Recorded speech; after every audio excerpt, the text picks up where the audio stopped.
सुन रहे हैं सुनो साथिया। काशी में प्रताप मुकुट नाम का राजा राज करता था। उसके ब्रज मुकुट नाम का एक बेटा भी था। धारा नगरी में गंधर्व सेन नाम का एक राजा राज करते थे और उनकी 4 रानियां थीं। उनके 6 लड़के थे जो सबके सब बड़े ही चतुर और बलवान थे। संयोग से एक दिन राजा की मृत्यु हो गई।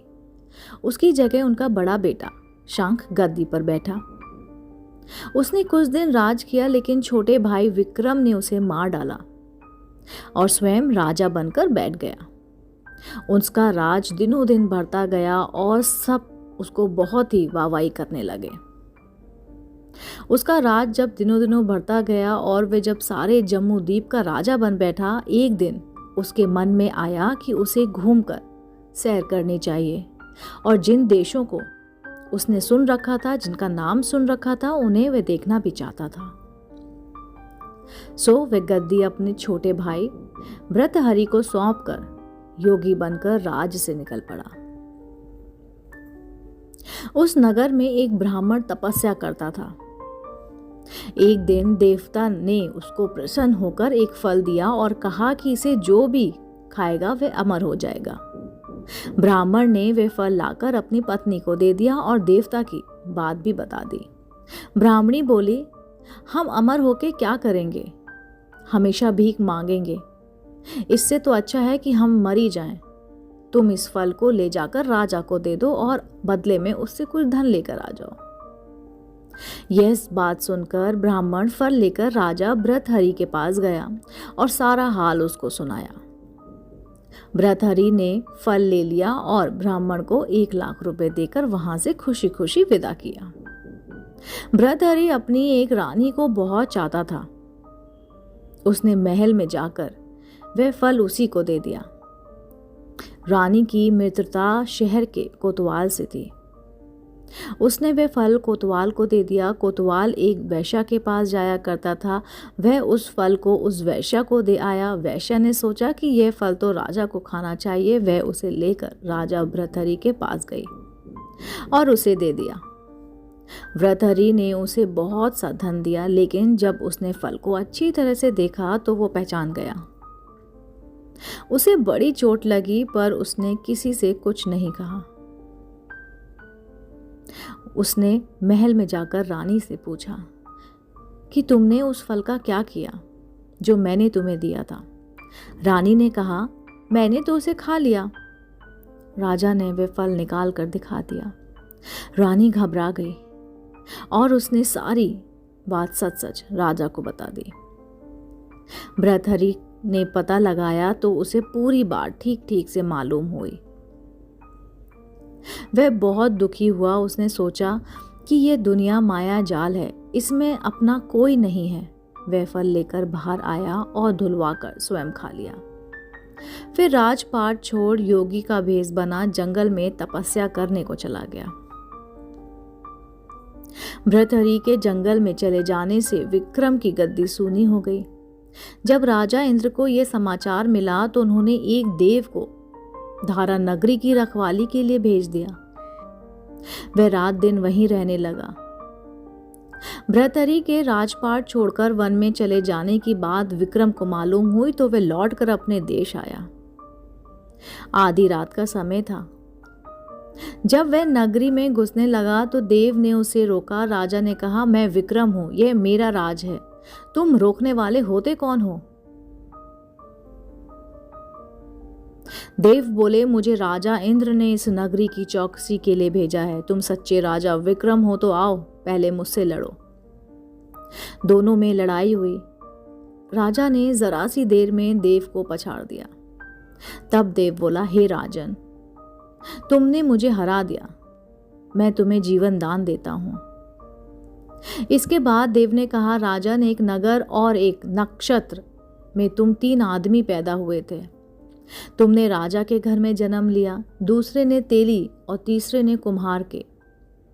तुम यहाँ का राज करते हो। तेली पाताल का राज करता है, कुम्हार ने योग साधना ले ली तो तेली को मारकर शमशान में पिशाच बना सिरसा के पेट से लटका दिया है। अब वे तुम्हें मारने की फिराक में हैं, उससे सावधान रहना। इतना कहकर देव चला गया और राजा महल में आ गया। राजा को वापस आया देख सबको बहुत ही खुशी हुई। नगर में आनंद का माहौल छा गया। राजा फिर राज करने लगा।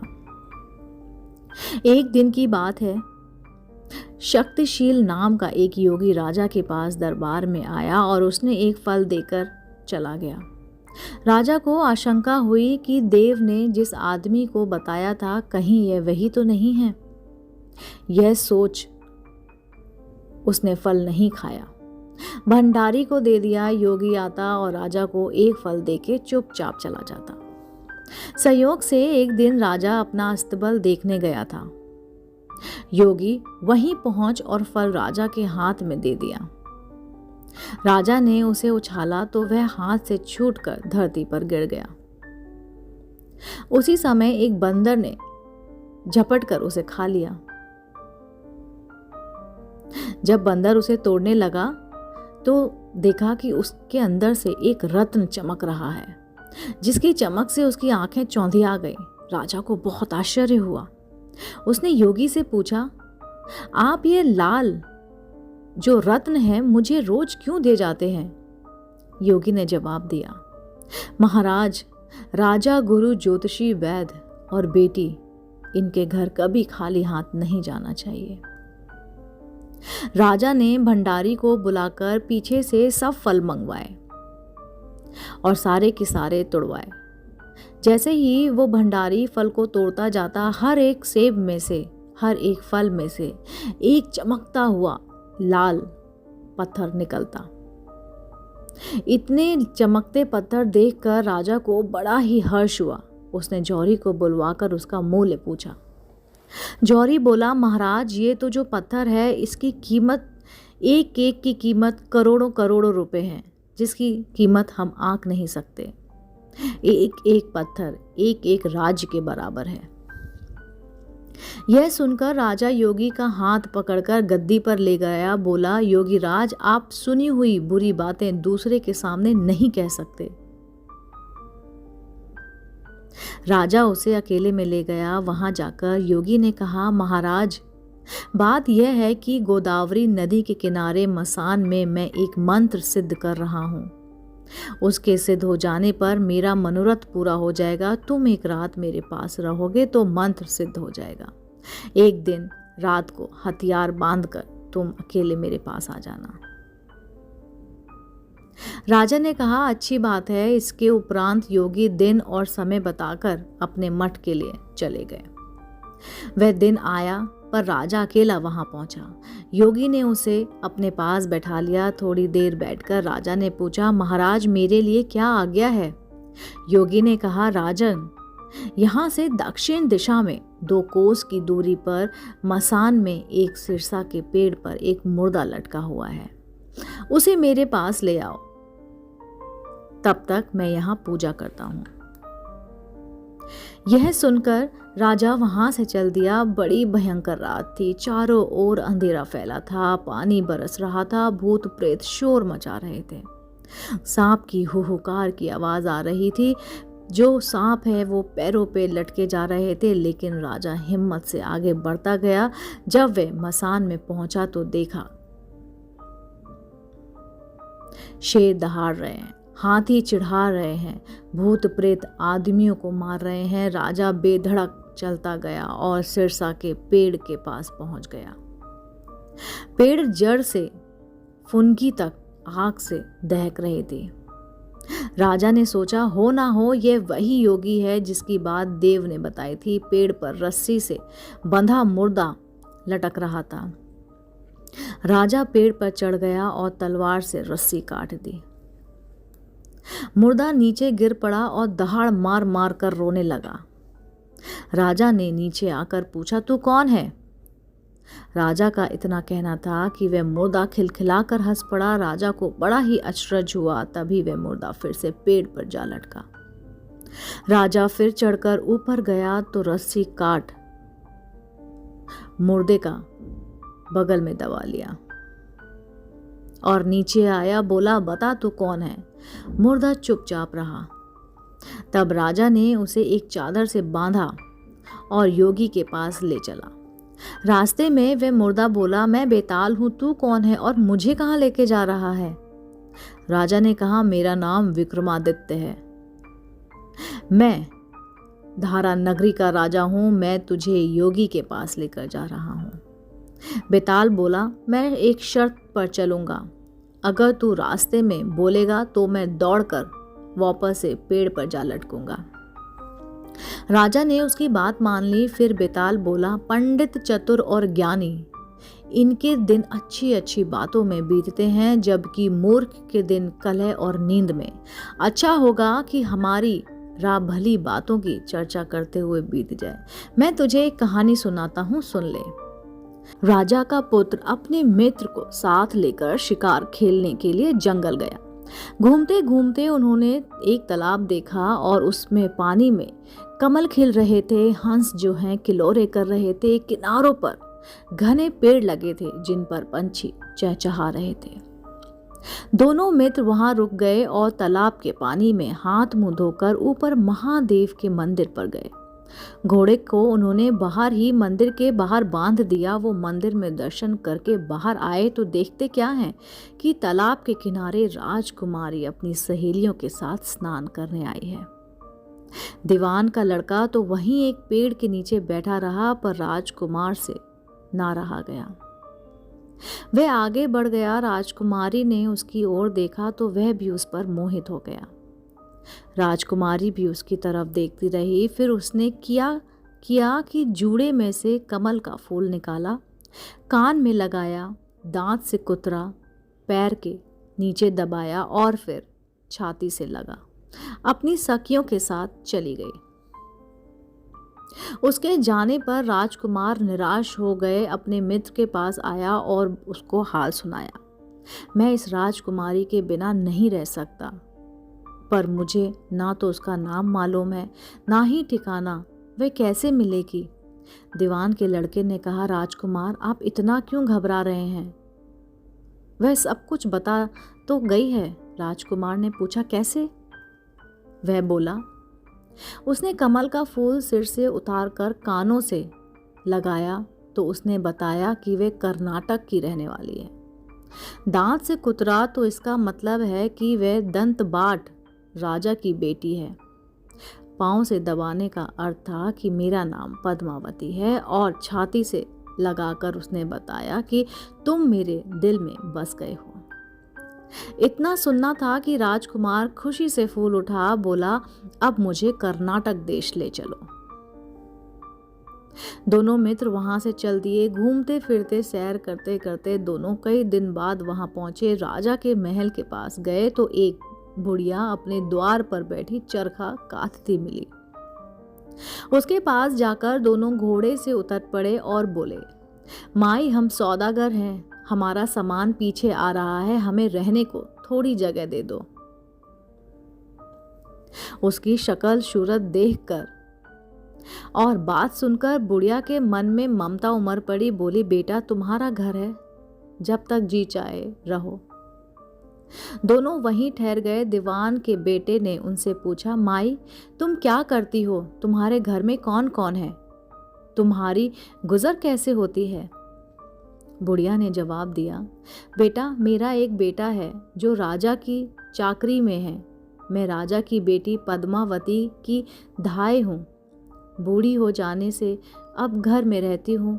राजा खाने पीने को दे देता है। दिन में एक बार राजकुमारी को देखने महल चली जाती हूँ। राजकुमार ने बुढ़िया को कुछ धन दिया और कहा, माई, कल तुम वहां जाओ तो राजकुमारी से कह देना कि जेठ सुदी पंचमी को तुम्हारे तालाब पर जो राजकुमार मिला था वह आ गया है। अगले दिन जब बुढ़िया राजमहल गई तो उसने राजकुमार का संदेशा उसे दे दिया। सुनते ही राजकुमारी ने गुस्सा होकर हाथों में चंदन लगाकर अपने गाल पर तमाचा मारा और कहा, मेरे घर से निकल जाओ। बुढ़िया ने घर आकर पूरा हाल राजकुमार को सुनाया। राजकुमार हक्का बक्का रह गया। तब उसने मित्र से कहा, राजकुमार, आप घबराएं नहीं, उसकी बातों को समझें। उसने 10 उंगलियां सफेद चंदन से मारी। इससे उसका मतलब यह है कि अभी 10 रोज चांदनी के हैं। उसके बीतने पर ही अंधेरी रात में मिलूंगी। 10 दिन के बाद बुढ़िया ने फिर राजकुमारी को खबर दी तो इस बार उसने केसर के रंग से 3 उंगलियां डुबोकर उसके मुंह पर मारी और कहा, भाग यहां से। बुढ़िया ने आकर सारी बात सुना दी। राजकुमार शोक से व्याकुल हो गया। दीवान के लड़के ने समझाया, इसमें हैरान होने वाली क्या बात है। उसने कहा है कि मुझे मानसिक धर्म हो रहा है, 3 दिन और ठहरो। 3 दिन बीतने के बाद बुढ़िया फिर वहां पहुंची। इस बार राजकुमारी ने उसे फटकार कर पश्चिम की खिड़की से बाहर निकाल दिया। उसने आकर राजकुमार को बता दिया। सुनकर दीवान का लड़का बोला, मित्र, उसने आज रात को तुम्हें उस खिड़की की राह से बुलाया है। मारे खुशी के राजकुमार उछल पड़ा। समय आने पर उसने बुढ़िया की पोशाक पहनी, इत्र लगाया, हथियार बांधे। दोपहर रात बीतने पर वह महल में जा पहुंचा और खिड़की में से होकर अंदर पहुंच गया। राजकुमारी वहां तैयार खड़ी थी। वह उसे भीतर ले गई। अंदर के हाल देखकर राजकुमार की आंखें खुली रह गईं। एक से एक बढ़कर चीजें थी। रात भर राजकुमार राजकुमारी के साथ रहा। जैसे ही दिन निकलने को आया कि राजकुमारी ने राजकुमार को छिपा दिया और रात होने पर फिर बाहर निकाल लिया। इस तरह कई दिन बीत गए। अचानक एक दिन राजकुमार को अपने मित्र की याद आई। उसे चिंता हुई कि पता नहीं उसका क्या हुआ होगा। उदास देखकर राजकुमारी ने कारण पूछा तो उसने बता दिया। बोला, वह मेरा बड़ा प्यारा दोस्त है और बड़ा ही चतुर है। उसकी होशियारी ही से तो तुम मुझे मिल पाई हो। राजकुमारी ने कहा, मैं उसे लिए बढ़िया बढ़िया भोजन बनवाती हूँ, तुम उसे खिलाकर तसल्ली देकर लौट आना। खाना साथ में लेकर राजकुमार अपने मित्र के पास पहुंचा। वे महीने भर से मिले नहीं थे। राजकुमार ने मिलने पर सारा हाल सुनाकर कहा कि राजकुमारी को मैंने तुम्हारी चतुराई की सारी बातें बता दी हैं, तभी तो उसने ये तुम्हारे लिए भोजन भेजा है। दीवान का लड़का सोच में पड़ गया। उसने कहा, यह तुमने अच्छा नहीं किया। राजकुमारी समझ गई कि जब तक मैं हूं वह तुम्हें अपने बस में नहीं रख सकती, इसलिए उसने इस खाने में जहर मिलाकर भेजा है। यह कहकर दीवान के लड़के ने थाली में से एक लड्डू उठाकर कुत्ते को डाल दिया। खाते ही कुत्ता मर गया। राजकुमार को बड़ा बुरा लगा। उसने कहा, ऐसी स्त्री से भगवान बचाए, मैं अब उसके पास नहीं जाऊंगा। दीवान का बेटा बोला, नहीं, अब ऐसा उपाय करना चाहिए जिससे हम उसे घर ले चलें। आज रात को तुम वहां जाओ। जब राजकुमारी सो जाए तो उसकी बाएं जांघ पर त्रिशूल का निशान बनाकर उसके गहने लेकर चले आना। राजकुमार ने ऐसा ही किया। उसके आने पर दीवान का बेटा उससे साथ ले योगी का भेष बना मरघट में जा बैठा और राजकुमार से कहा कि तुम ये गहने लेकर बाजार में बेच आओ। कोई पकड़े तो कह देना कि मेरे गुरु के पास चलो और उसे यहाँ ले आना। राजकुमार गहने लेकर शहर गया और महल के पास एक सुनार को उन्होंने दिखाया। देखते ही सुनार ने उन्हें पहचान लिया और कोतवाल के पास ले गया। कोतवाल ने पूछा तो उसने कह दिया कि यह मेरे गुरु ने मुझे दिया है। गुरु को भी पकड़वा लिया गया। सब राजा के सामने पहुंचे। राजा ने पूछा, योगी महाराज, ये गहने आपको कहाँ से मिले? इतना सुनते ही योगी बने दीवान के बेटे ने कहा, महाराज, मैं मसान में काली चौदसी और डाकनी मंत्र सिद्ध कर रहा था कि डाकनी आई। मैंने उसके गहने उतार लिए और उसकी बाईं जांघ में त्रिशूल का निशान बना दिया। इतना सुनकर राजा महल में गया और अपने रानी से कहा कि पद्मावती की बाईं जांघ पर देखो, कोई त्रिशूल का निशान तो नहीं ना? रानी ने देखा। राजा को बड़ा दुख हुआ।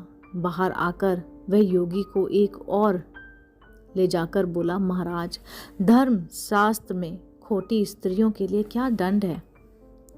योगी ने जवाब दिया, राजन, ब्राह्मण, गौ, स्त्री, लड़का और अपने आसरे में रहने वाले से कोई खोटा काम हो जाए तो उसे देश निकाल देना चाहिए। यह सुनकर राजा ने पद्मावती को डोली में बिठाकर जंगल में छुड़वा दिया। राजकुमार और दीवान का बेटा तो ताक में ही बैठे थे। राजकुमारी को अकेली पाकर साथ ले नगर में लौट आए और आनंद से रहने लगे। इतनी बात सुनकर बेताल बोला, राजन, यह बताओ कि पाप किसको लगेगा? राजा ने कहा, पाप तो राजा को लगेगा। दीवान के बेटे ने अपने स्वामी का काम किया, कोतवाल ने राजा को कहना माना और राजकुमार ने अपना मनोरथ सिद्ध किया। राजा ने पाप किया जो बिना विचारे उसे देश से निकाल दिया। राजा का इतना कहना था कि बेताल फिर से उसी पेड़ पर जा लटका। राजा वापस गया और बेताल को लेकर चल दिया। बेताल बोला, राजन सुनो, एक कहानी और सुनाता हूँ। दोस्तों, इस कहानी का मैं अगला भाग ज़रूर इस चैनल पर प्रस्तुत करूँगी। अगर आपको ये कहानी पसंद आई हो तो मेरे चैनल सुनो साथिया को सब्सक्राइब ज़रूर करें ताकि मेरे द्वारा अपलोड की गई हुई कहानी आपको सबसे पहले देखने को मिले। मिलती हूँ मैं जल्दी, तब तक के लिए नमस्कार।